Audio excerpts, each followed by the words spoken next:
Tatlong bagyong nakapalibot sa Pilipinas ang buong puwersang tinututukan ng GMA Integrated News. Pinakabago ang dating low pressure area sa labas ng Philippine Area of Responsibility na ganap ng bagyo. Bukod yan, sa bagyong Dante na nakalabas na ng PAR at sa bagyong Emong na inaasang magla-landfall ngayong gabi o bukas ng madaling araw.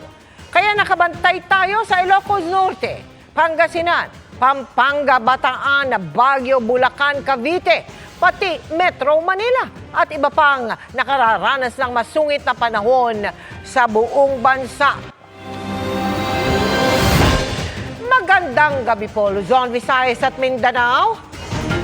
Wala pa ring paghupa ang mga baha sa iba't ibang bahagi ng bansa sa gitna ng banta ng tatlong bagyo kabilang sa Kalumpit, Bulacan. Sa gitna niyan, inulan din ang batikos ang kanilang alkalde dahil sa tila promo post na humingi ng mga selfie sa baha.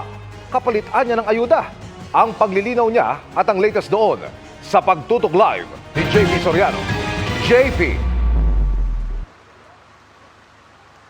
Mel, Emil, mga kapuso, narito po tayo ngayon sa isang bahagi ng Sitio Nabong. Dati po yung kalsada, daanan na sasakyan at ng mga tao, pero ngayon nga po ay lubog sa baha. At ang pangamba nga po ng mga taga rito, mas lalalim pa at tatagal pa ang baha habang lumipas o tumatagal ang panahon. Lulubog na raw kami kapag itinuloy pa namin ang paglalakad papasok sa loobang bahagi ng Barangay San Miguel, Kalumpit, Bulacan ayon sa residenteng si George. Ilang dekada na raw binabaha ang kanilang lugar pero tila mas pinalala raw ang baha ngayong habagat at dikit-dikit na bagyo. Mga kapuso, mag-aalas 2 ng hapon, narito po tayo ngayon sa isang bahagi ng bagong baryo, Barangay San Miguel, Kalumpit, Bulacan, kung saan nakikita nyo ang lalim pa rin ng tubig. Sir, doon hanggang lagpas tao na doon, no? Lagpas ng tao na po yung lalim ng baha doon. Taon-taon naman daw binabaha rito, pero ngayong taon, mas malalim daw at tila mas tatagal pa ang pagbaha. Wala po kami nilipatan, sir. Kaya po, evacuation lang po kami.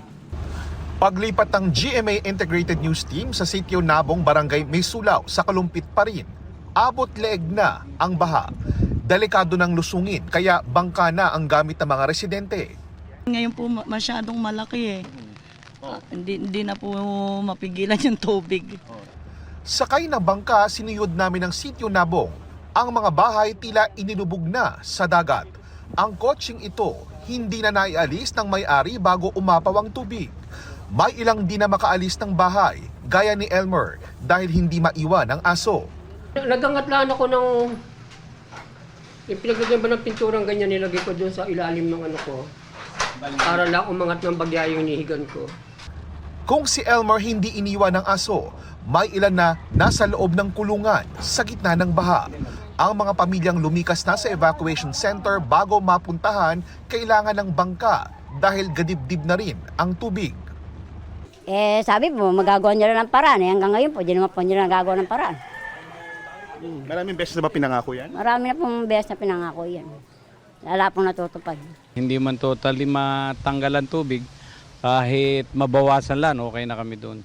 Lubog na nga sa baha, nag-viral pa sa social media ang tila promo na post ng mayor ng Kalumpit matapos hikayatin ang mga constituents na mag-selfie sa baha para masama sa raffle ng ayuda. Pero paliwanag ng mayor ng Kalumpit, hindi naman daw nila pinabayaan ang mga pamilyang inilikas sa mga evacuation centers. Bago po kami mag-iayuda ay una po namin pinuntahan ang mga evacuated centers po namin.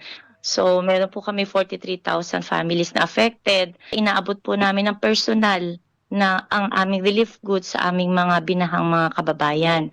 Ito pong iayuda na ito, syempre po sa Facebook po namin pinost para lang din po maiwasan yung mga scammers po. Basta calamity kasi, pagtutulong ka, it must be based on empathy, compassion, and equity. Yung lahat, as much as possible, matulungan mo. Making it a game of chance and making it a competition removes all three components from the propriety of helping people during a times of crisis.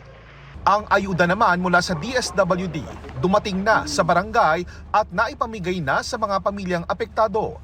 Ang ibang mga residente nagbayanihan at nagluto ng ulam at kanin para ipamigay sa mga kapitbahay. Sa iba pang bayan gaya sa Bulacan, lubog din sa baha ang ilang bahagi. At Mel, Emil, mga kapuso, ang mga kababayan po natin na nandun sa mga bahay na lubog na, naroon na po sa mga evacuation center, pero bago po makarating doon, kailangan din pong sumakay na bangka at lubog pa rin sa baha. Buong hapon po umuulan at bahangin dito sa Kalumpit, Bulacan. At yan muna ang latest, balik muna sa inyo, Emil. At, Maraming salamat, JP Soriano.